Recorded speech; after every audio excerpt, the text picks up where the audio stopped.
Okay बच्चों अभी second video में हम देखेंगे what is tensor.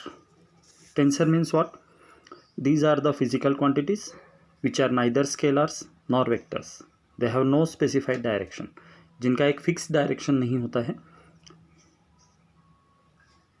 It can have different values in different directions. Okay? जैसे कि एग्जाम्पल है moment of inertia and stress.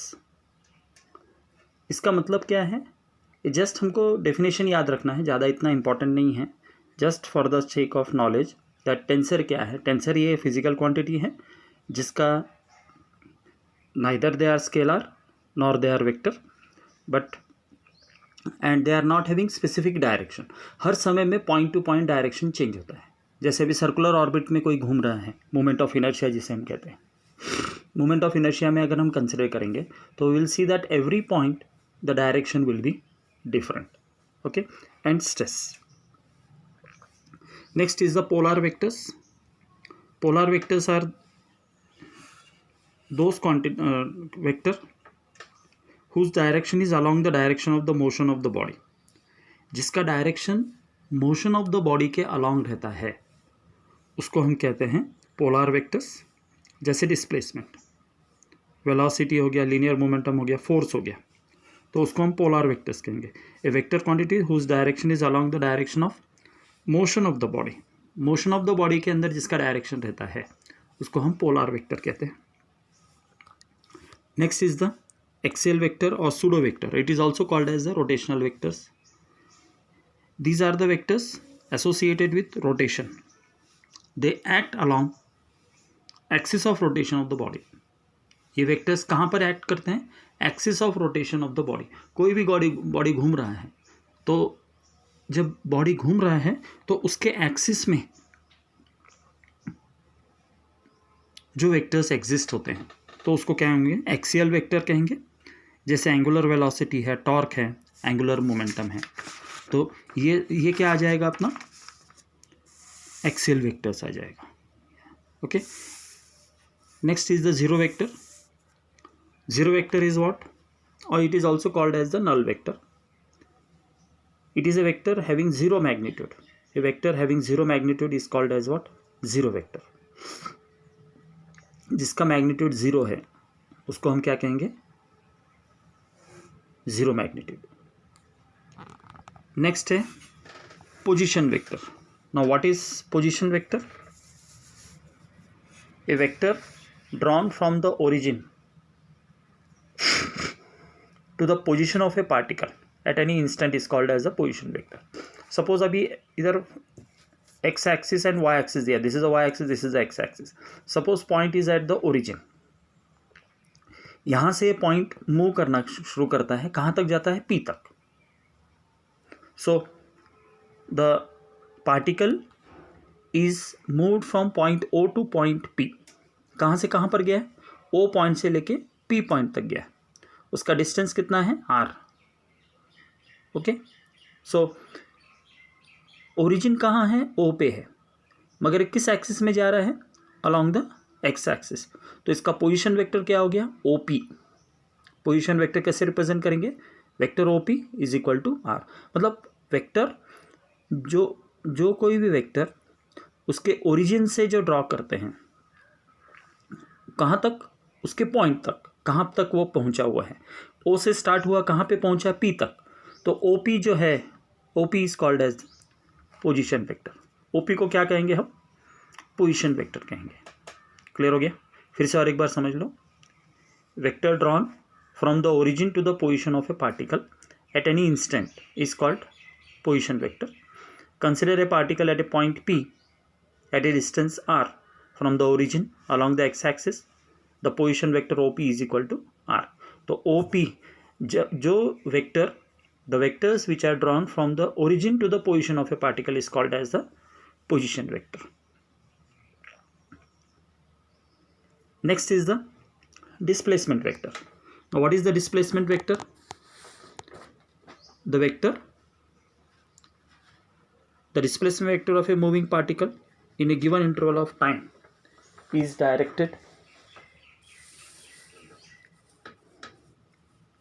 line segment from the initial to the final position of the particle. मतलब position vector के displacement vector किसे कहेंगे? उस vector को कहेंगे जो रिप्रेजेंट करता है initial point two final position of the body. Okay, कहाँ से कहाँ तक, फिर से और एक बार समझ लो इसको। सपोज यहाँ पे हमने फिगर ड्रॉ किया है, वाई एक्सिस है और ये एक्स एक्सिस है, पॉइंट ओ है ये। First at the time t particle is moving from O to P. Okay, पहला पार्टिकल है the particle, consider the particle moving in x y plane at instant t, यहाँ से यहाँ तक गया, तो इसका पोजीशन वेक्टर क्या हो गया? O P is equal to R. Suppose T dash time में after some time T dash नया टाइम में ये पार्टिकल यहाँ से यहाँ तक मूव होता है। ओके, कहाँ से कहाँ तक? From here to here. It is represented by O P1 point. P1 point पर है, इसका पोजीशन वेक्टर क्या है? R1। तो इसका पोजीशन वेक्टर क्या आ जाएगा नया डिस्टेंस पे? OP1। When it is OP1, सो दो पोजिशंस आ गए। एक तो PT indicates what? Position after time T। P1 T1 क्या रिप्रेजेंट कर रहा है? Position after time T dash. So displacement अगर मुझे फाइंड आउट करना है तो what will be the displacement? Displacement is given by, displacement vector is given by P1। Okay, displacement vector कहाँ से आ जाएगा? P1। सो डिस्प्लेसमेंट वेक्टर क्या represent करता है? ये रिप्रेजेंट करता है change in position of the moving particle in a given time interval. Given time interval में वेक्टर उसका पोजीशन कैसे चेंज कर रहा है ऑफ ए मूविंग बॉडी, तो उसको हम क्या कहेंगे? It is called as what? Displacement vector. और एक बार समझ लो, displacement vector is a vector which represents the position of a moving particle in a system in a given time interval. Okay, जैसे P1 it is called as the displacement vector. OP1 ये दो different positions of the particle है after time T and T1 T dash. So उसका displacement कितना हुआ है यहाँ से लेके यहाँ तक। So this is called as the displacement vector. Next is the equal vectors. Equal vector means two vectors are equal vectors if they have equal magnitude and same direction। Vectors अगर having equal magnitude भी इसका same है और direction भी same है तो उसको हम क्या कहेंगे? इक्वल वेक्टर्स कहेंगे। जैसे इधर vector A and vector B, दोनों डायरेक्शन सेम में है और उसका दोनों का मैग्नीट्यूड भी सेम है, तो it is called as what? Equal vector. Next is जो इक्वल वेक्टर है उसके बीच का एंगल कितना रहेगा? 0 डिग्री। उसका एंगल कितना रहेगा? 0 डिग्री। क्लियर हो गया?